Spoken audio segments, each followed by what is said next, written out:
Hello students, welcome to KN Study Point. I am Preeti ma'am and this is a special class for DGT English. हम लोग चल रहे थे Wordsworth की series 3 questions based on William Wordsworth. तो चलिए start करते हैं. TGT 2020 की ये सीरीज चल रही है जो कि विलियम वर्ड्सवर्थ पर बेस्ड है. तो हम लोग ऑब्जेक्टिव क्वेश्चंस डिस्कस कर रहे थे विलियम वर्ड्सवर्थ पर बेस्ड.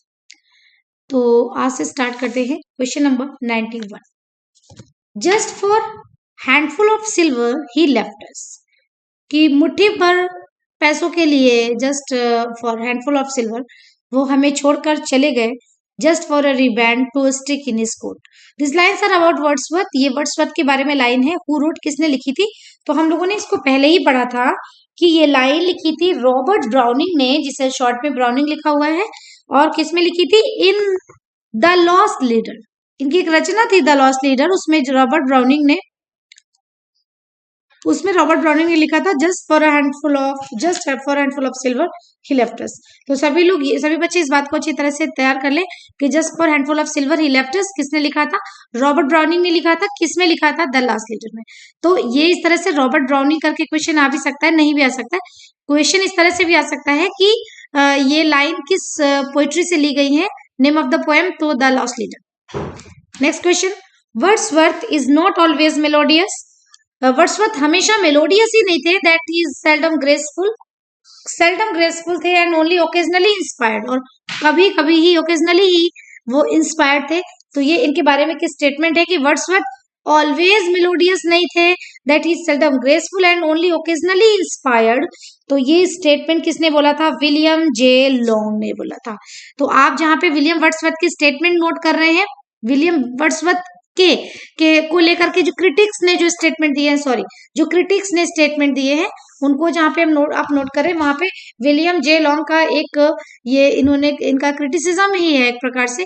नोट करेंगे Wordsworth is not always melodious, that is seldom graceful and only occasionally inspired. Now, the next question is, he is the greatest poet of nature that our literature has produced. कि हमारे साहित्य ने जितने भी poet of nature produce किए हैं, उनमें से ही इज द ग्रेटेस्ट, उनमें से वो ग्रेटेस्ट है. तो this is the remark of long. ये लॉन्ग का रिमार्क है. अब क्वेश्चन में ही लिखा है कि ये लॉन्ग का रिमार्क है. तो अब लॉन्ग का कौन हुए यहाँ पे? लॉन्ग हो गए विलियम जे लॉन्ग. लॉन्ग कौन है यहाँ पे? विलियम जे लॉन्ग हो गए. और लॉन्ग का रिमार्क एक ये भी हम नोट कर लेंगे, जैसे हमने इसके पहले नोट किया था. विलियम जे लॉन्ग ने बोला था, ये देखिए मैं स्क्रीन पे प्रीवियस आ गई हूँ. Wordsworth is not always melodious, that he is seldom graceful and only occasionally inspired. तो इसी तरह से विलियम जे लॉन्ग का ही ये किस रिमार्क और भी है. किसके लिए है? विलियम वर्ड्सवर्थ के लिए है कि he is the greatest poet of nature that our literature has produced. तो इसको भी हम उसी जगह नोट कर लेंगे, ताकि हमें एक तो विलियम जे लॉन्ग का जो रिमार्क है विलियम वर्ड्सवर्थ के लिए वो हमें पता चलेगा, और दूसरा ये क्वेश्चन भी हमारा क्लियर होता है. ठीक है, हम क्वेश्चन को इलेबोरेट करके पढ़ेंगे ताकि उससे रिलेटेड कहीं भी कोई भी क्वेश्चन आए एग्जाम में तो हम उसको अच्छे से कर सकें. नेक्स्ट क्वेश्चन है, where does Wordsworth compare himself to an Aeolian harp. Wordsworth ने अपने आप को एओलियन हार्प से कहाँ पे जो है वो कंपेयर किया है? तो प्रेल्यूड में किया है. जब हम लोग प्रेल्यूड को थोड़ा डीप में स्टडी करेंगे तब हम पढ़ेंगे कि प्रेल्यूड में क्या किया, अपने आप को एलियन हार्प से कंपेयर किया है. हम यहाँ पे इस क्वेश्चन को लर्न कर सकते हैं. नेक्स्ट क्वेश्चन है, where were the lyrical ballads appreciated more than. मोट लिखा हुआ है, इसको मोर समझेंगे हम लोग. ये मोट लिखा हुआ है ना, तो ये मोट नहीं है यहाँ पे, सॉरी, MORE, यहाँ पे मोर है. More than in England. Where were the lyrical ballads appreciated. Lyrical ballad जो थे वो इंग्लैंड से ज्यादा कहीं और एप्रिशिएटेड हुए थे, अप्रिशिएट किए गए थे. वो कहाँ पे था भाई? वो था अमेरिका में. आप अच्छी तरह से लर्न कर लीजिए, लिरिकल बैलेड्स को अमेरिका में ज्यादा एप्रिशिएशन मिला था in comparison to in England. Next question, who is absolutely without humour according to Long. तो देखो यहाँ पे WJ लॉन्ग का एक और, ये WJ लॉन्ग है ना, इनका एक और रिमार्क आया है हम इसको भी उसी जगह नोट डाउन करेंगे नोट्स बनाते समय। डब्ल्यू जे लॉन्ग ने बोला था किसी के बारे में, हु इज का मतलब यहाँ पे पता नहीं कौन है, कि ही इज जो भी है, he is absolutely without humour, कि उनमें ह्यूमर है ही नहीं। तो ये किसके लिए बोला था? ये भी बोला था विलियम वर्ड्सवर्थ के लिए। तो देखिए विलियम वर्ड्सवर्थ को लेके इन्होंने कई सारे रिमार्क दिए थे। उन रिमार्क्स में एक रिमार्क ये भी है कि he is absolutely without humour. William Wordsworth के लिए बोला था डब्ल्यू जे लॉन्ग ने। अच्छी तरह से लर्न कर लीजिए। नेक्स्ट क्वेश्चन है, Wordsworth gives you the bird and the flowers, the wind and the tree and the leaves just as they are and is content to let him speak their own message. देखिए Wordsworth आपको क्या देते हैं? आप सभी जानते हो कि विलियम वर्ड्सवर्थ जो थे वो हाई प्रीस्ट ऑफ नेचर थे या पोइट ऑफ नेचर थे। तो एक नेचर पोइट होने के नाते birds, flower, wind, trees, leaves, river, इन सबको वो इन सबके बारे में वो इन सबको डिस्क्राइब करते थे, इन सबके बारे में लिखते थे। तो यहाँ पे किसी ने बोला है कि Wordsworth gives you the bird, the flowers, the wind, the tree and the leaves just as they are, जैसे वो हैं, यानी कि बिना किसी मैनिपुलेशन के, बिना किसी आर्टिफिशियलिटी के, एज नेचुरल, जितना नेचुरल वो है उतना ही नेचुरल आपको वो दिखाई देते हैं वर्ड्सवर्थ की पोएट्री में।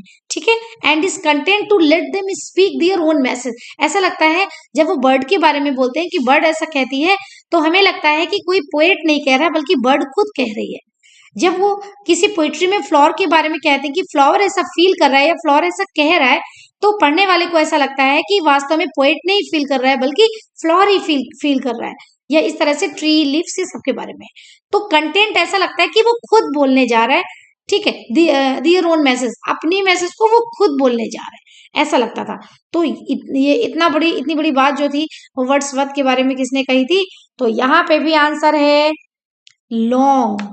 ठीक है, लॉन्ग ने कितनी सारी बातें कही थी। अब सोचिए इतनी सारी बातों में एग्जाम में कोई भी बात एक आ सकती है, आपके लिए एक इंपॉर्टेंट क्वेश्चन बन सकता है। तो आप इसको तैयार करने के लिए ये जो स्टेटमेंट है ये सिर्फ यहाँ से है, Wordsworth gives you the bird and the flowers, the wind and the tree and the leaves just as they are and is content to let them speak their own message. तो ये एक remark है। इस या remark या opinion कुछ भी कह सकते हैं। ये भी डब्ल्यू जे लॉन्ग का दिया हुआ है। किसके बारे में? वर्ड्सवर्थ के बारे में। नेक्स्ट क्वेश्चन आपका जो है, सॉरी ये भी सेम क्वेश्चन है, तो यहाँ पे भी लॉन्ग हो जाएगा।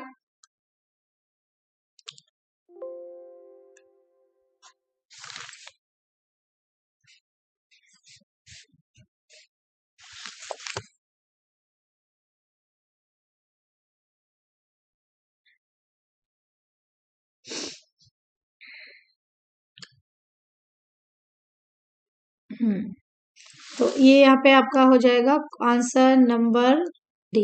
ठीक है, ऊपर का ये टिक जो है मैं इसको रफ कर देती हूँ। चलिए नेक्स्ट आगे बढ़ते हैं हम लोग। Who according to Long has not only sight but insight. अब देखिए अकॉर्डिंग टू लॉन्ग पहले लिखा है, भी डब्ल्यू जे लॉन्ग का स्टेटमेंट है। इन्होंने किसी के बारे में लिखा था कि he has not only sight but insight. Sight क्या होता है? देखिए एक मिनट, इसको मैं रफ कर दूं भाई। देखिए साइट क्या है? SIGHT। साइट होता है एक प्रकार का विजन, ठीक, जो हम देख रहे होते हैं, एक दृश्य, एक सीन। ठीक, लेकिन इनसाइट क्या होता है? इनसाइट होता है एक सूझ, एक समझ। ठीक है, तो ये आपका सिर्फ आईज से रिलेटेड होता है, लेकिन ये आपका माइंड से रिलेटेड होता है। साइट तो हम आईज से देखते हैं, लेकिन इनसाइट होने के लिए हमें माइंड से जुड़ा होना, उस चीज में हमारा माइंड भी जुड़ा हो, तभी इनसाइट डेवलप होगी। ठीक है, चीज में सूझबूझ होना। तो लॉन्ग कहते थे कि he has not only sight but insight. तो ये बात किसके बारे में कही गई थी? ये बात भी विलियम वर्ड्सवर्थ के बारे में कही गई थी। देखिए देखते देखते 4 स्टेटमेंट हो चुके हैं, जो डब्ल्यू जे लॉन्ग के स्टेटमेंट है अबाउट विलियम वर्ड्सवर्थ। ओके, तो इसको भी आप अपने नोट्स में ऐड करिए। Next question, for his poem immortality ode. हाँ, जो इन आपने पढ़ा था इनके, जब वर्क्स आप पढ़ रहे थे तो आपने पढ़ा था कि इमोर्टैलिटी ओड इन्होंने लिखा था विलियम वर्ड्सवर्थ ने। तो अपने इस पोएम के लिए, किस पोएम के लिए, for his poem immortality ode Wordsworth is indebted to, किसके इंडेप्टेड है, यानी किसके ऋणी है ये। तो यहाँ पे आंसर हो जाएगा आपका वॉगन की लिखी हुई है द रिट्रीट। वॉगन की रिट्रीट से ही इन्हें कहीं ना कहीं इंस्पिरेशन मिली थी, इन्होंने लिखा था। और हमेशा ये कहते थे कि मैं वॉगन की द रिट्रीट का ऋणी हूँ, उसका इंडेप्टेड हूँ अपनी इस पोएम को लिखने के लिए।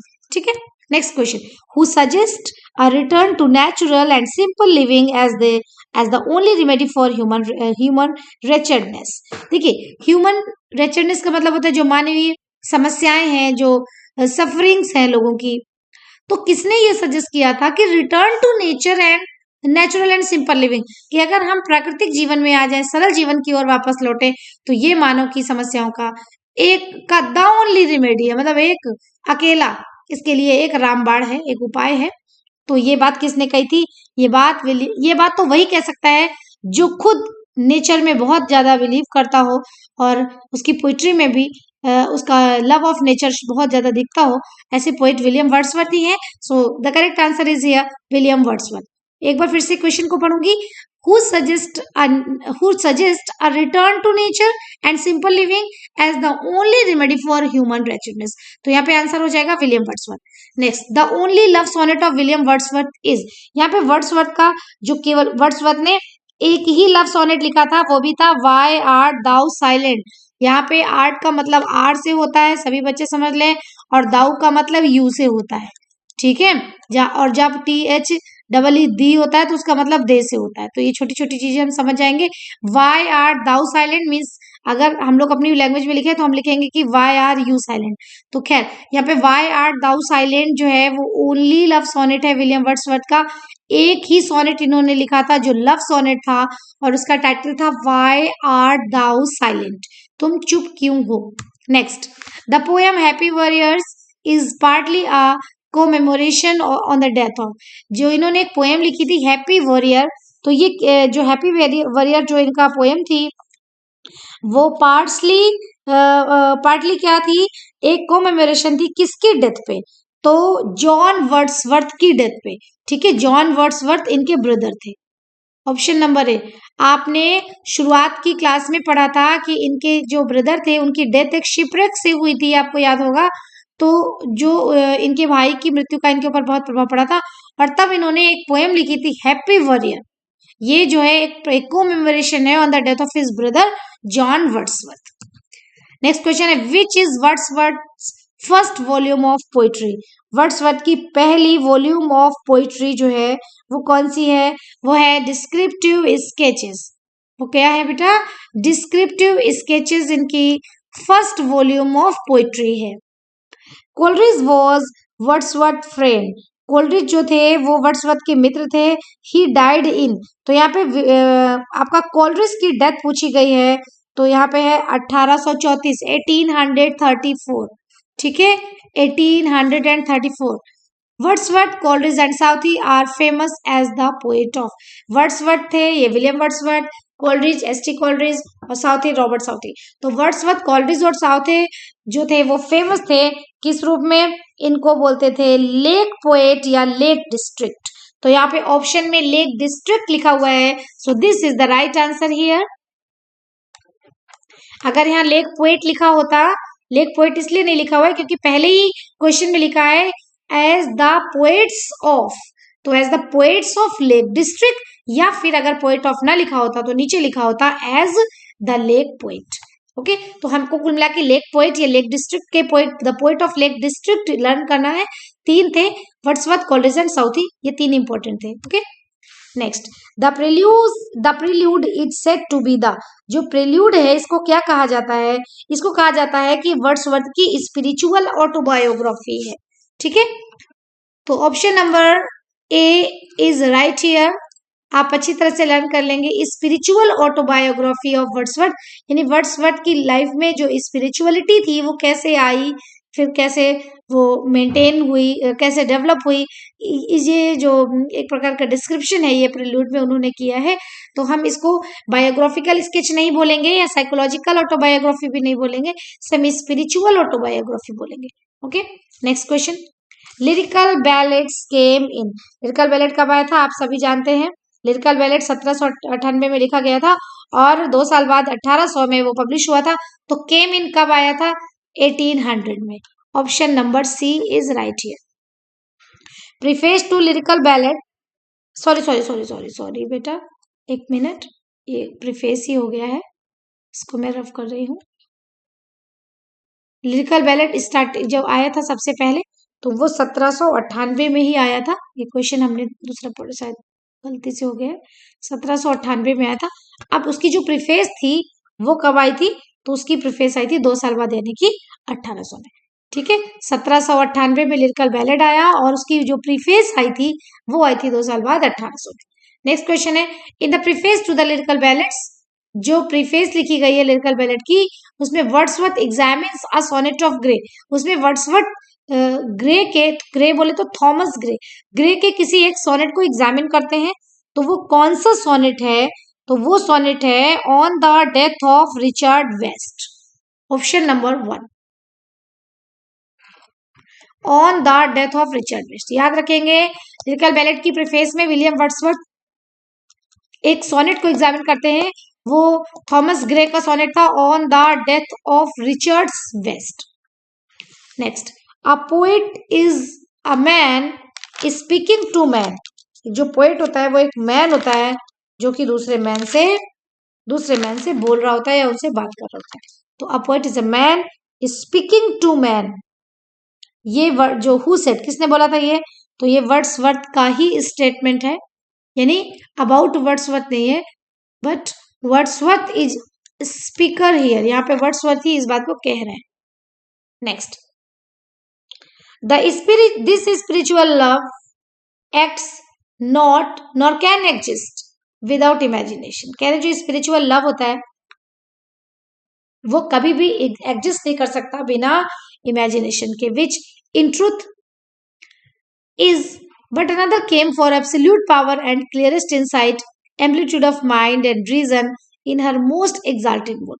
This faculty hath been the feeding source of our long labor. These lines reveal Wordsworth concept of imagination. तो यहाँ पे वर्ड्सवर्थ की जो कंसेप्ट इमेजिनेशन का कंसेप्ट है वो यहाँ पे पता चल रहा है। They are the lines of the concluding book of, अब कौन सी जो बुक थी वो कंक्लूडिंग थी, मतलब कंक्लूडिंग बुक थी। तो देखो सबसे पहले तो आप ये समझ लीजिए कि अगर हम बुक्स में लगा रहे हैं, अगर हमने बोला कंक्लूडिंग पोएम तो वो पोएम हो जाती है सबसे अंत की, लेकिन जब हम बोल रहे हैं कंक्लूडिंग बुक तो इसका मतलब है कि कई सारी बुक्स होंगी, तभी तो हम कंक्लूडिंग बुक बोलेंगे, या फर्स्ट बुक, सेकंड बुक और लास्ट में बोलेंगे सॉरी कंडक्टिंग बुक ऑफ। तो यहाँ पे कंडक्टिंग बुक लिखा हुआ है, सॉरी। तो यहाँ पे आपका आंसर है पहला ऑप्शन है ए, द प्रील्यूड। ठीक है, कंडक्टिंग लिख दिया है भाई यहाँ पे, इसको कंक्लूडिंग ही समझेंगे आप लोग। कंडक्टिंग लिख गया यहाँ पे, मैं सही कर देती हूँ इसको।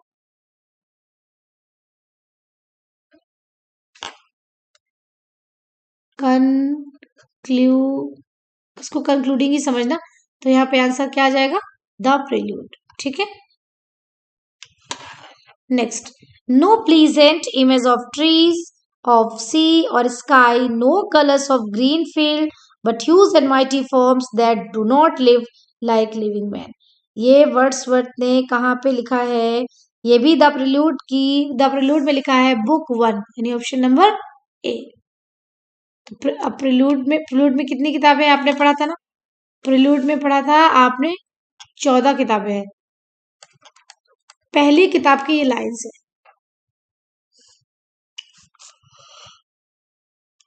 नेक्स्ट क्वेश्चन है, Wordsworth lived for 50 years among the, Wordsworth जो है 50 इयर्स कहाँ रहे थे? द कम्बरलैंड डेल्समैन में। ये भी रिपीटेड क्वेश्चन है, बहुत पूछा जाता है आपके एग्जाम्स में, कॉम्पिटिटिव एग्जाम्स में, आप अच्छी तरह से इसको लर्न कर लीजिए। One of the following is not by Wordsworth, इनमें से एक है जो वर्ड्सवर्थ ने नहीं लिखा है। तो आपने पढ़ा था माइकल एक पेस्टोरल पोएम थी, ये भी इन्होंने लिखा था। रेजोल्यूशन एंड इंडिपेंडेंस, इसका दूसरा नाम लीच गैदरर था, आपको याद आया। ये जो माइकल तो आपने सबसे पहले पढ़ा था माइकल के बारे में कि ये एक पेस्टोरल पोएम थी। इसमें ये एक पेस्टोरल पोएम थी और इसमें माइकल नाम का एक शेफर्ड हुआ करता था, ये हम लोगों ने पढ़ा था। रेजोल्यूशन एंड इंडिपेंडेंस में हमने पढ़ा था लीच गैदरर, लीच गैदरर थी। ठीक, इसके बाद था इट्स अ ब्यूटिफुल इवनिंग और द मे क्वीन। तो यहाँ पे जो मे क्वीन है ये इनकी लिखी हुई नहीं है।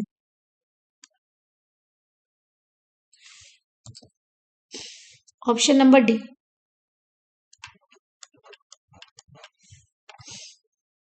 Wordsworth published descriptive sketches and an evening walking.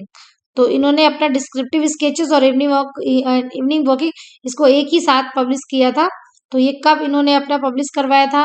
तो ये करवाया था फरवरी 1793, फरवरी 1793, फरवरी 1793 में। ठीक है, next question, Wordsworth poems mostly deal with. Wordsworth की जो पोएम है मोस्टली किस चीज से डील करती है? पॉलिटिक्स से करती नहीं है, सिटी लाइफ से करती नहीं है, हम्बल एंड रस्टिक लाइफ जो सीधा सरल जीवन है उसकी या ग्रामीण पृष्ठभूमि का जीवन है उसको ही डील करती है, रिवोल्यूशन को करती नहीं है। तो यहाँ पे option number C is right here. Okay, learn कर लीजिए बहुत अच्छी तरह से, बहुत इंपॉर्टेंट क्वेश्चन है। वर्ड्सवर्थ की पोएम जो है मोस्टली क्या किससे डील करती है? Humble and rustic life.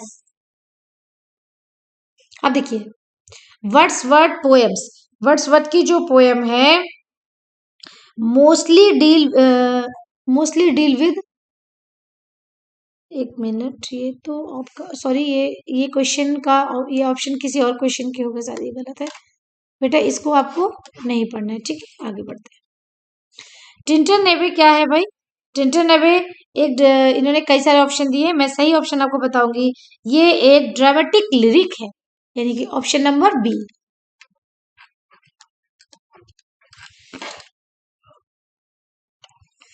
A perfect woman, nobly planned to warn, to comfort and command, and yet a spirit still and bright, with something of an angel light.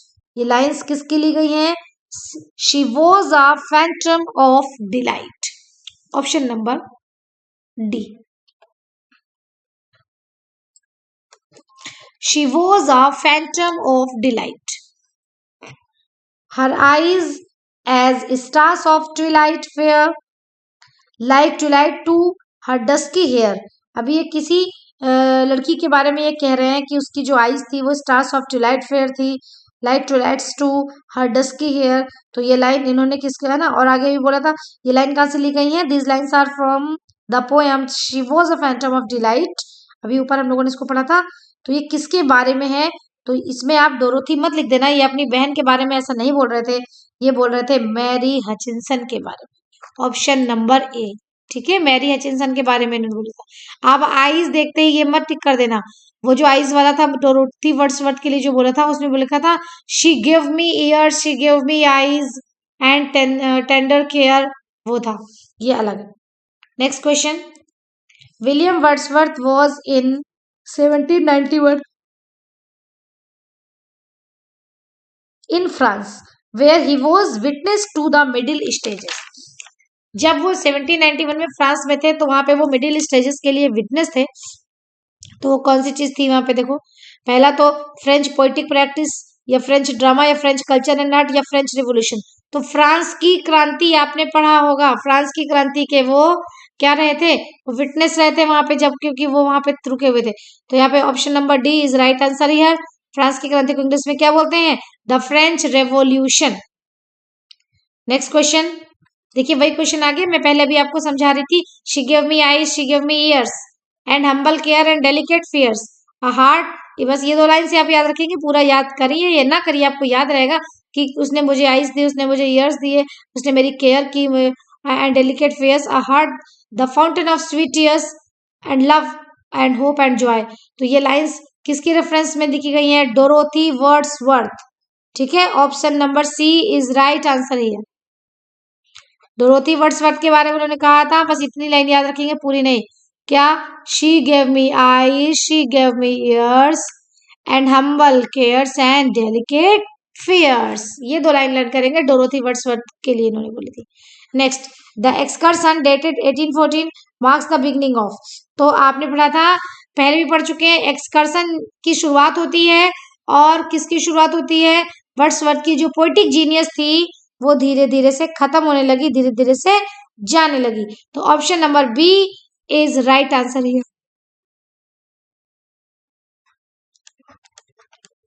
The decline of Wordsworth poetic genius, याद रखिए अच्छी तरह से, जैसे excursion 1814 में आई है तो उसी जगह से विलियम वर्ड्सवर्थ की पोएटिक जीनियस का पतन होना शुरू हो गया। Next, this will never do, मतलब ऐसा, दिस विल नेवर डू, ऐसा कभी नहीं होगा। Who made this comment about excursion, excursion के बारे में किसने ये बोला था? तो जेफरी ने बोला था, option number D.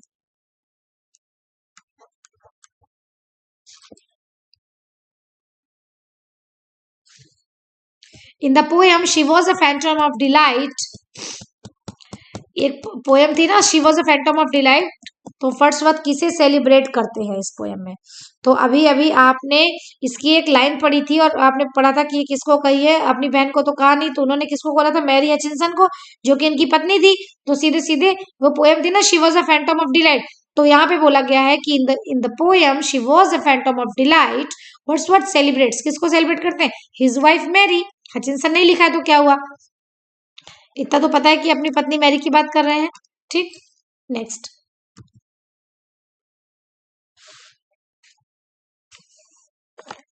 But she is in her grave, लेकिन वो अपनी ग्रेव में है। And oh the difference to me, तो ये जो लाइंस हैं वो कहाँ अपेयर होती हैं? ये होती है she dwelt among the untrodden veg. Option number A is right answer है।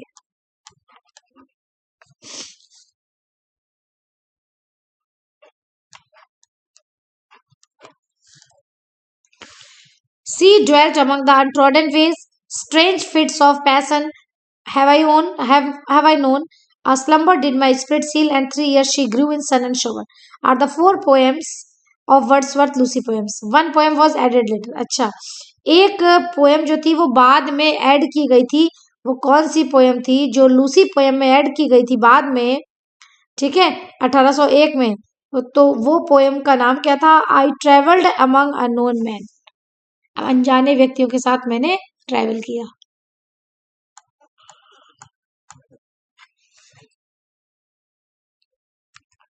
Herbert Read, Coleridge, Hazlitt, De Quincey, Matthew Arnold, T S. Eliot and Harold Bloom are a few names known for criticism on. ये कुछ नाम हैं जिन्होंने कई सारे criticism show किए हैं या क्रिटिसाइज किया है। Herbert Read, Coleridge, Hazlitt, De Quincey, Matthew Arnold, T S. Eliot and Harold Bloom. तो ये सभी के सभी किसी पर्टिकुलर पर्सन के लिए ही क्रिटिसिज्म लिखते थे, उन्हें क्रिटिसाइज करते थे। वो पर्टिकुलर पर्सन कौन है? तो यहाँ पे वो है William Wordsworth. Option number C. Okay, तो यहाँ पे हम नोट कर लेंगे कि ये नाम हर्बर्ट रीड है, कॉलरिज, हैजलिट है, De Quincey, Matthew Arnold, T S. Eliot और हेराल्ड ब्लूम है। ठीक है, ये इन सभी ने विलियम वर्ड्सवर्थ के ऊपर कुछ ना कुछ क्रिटिसाइज किया था, ऐसा जो फेमस हुआ।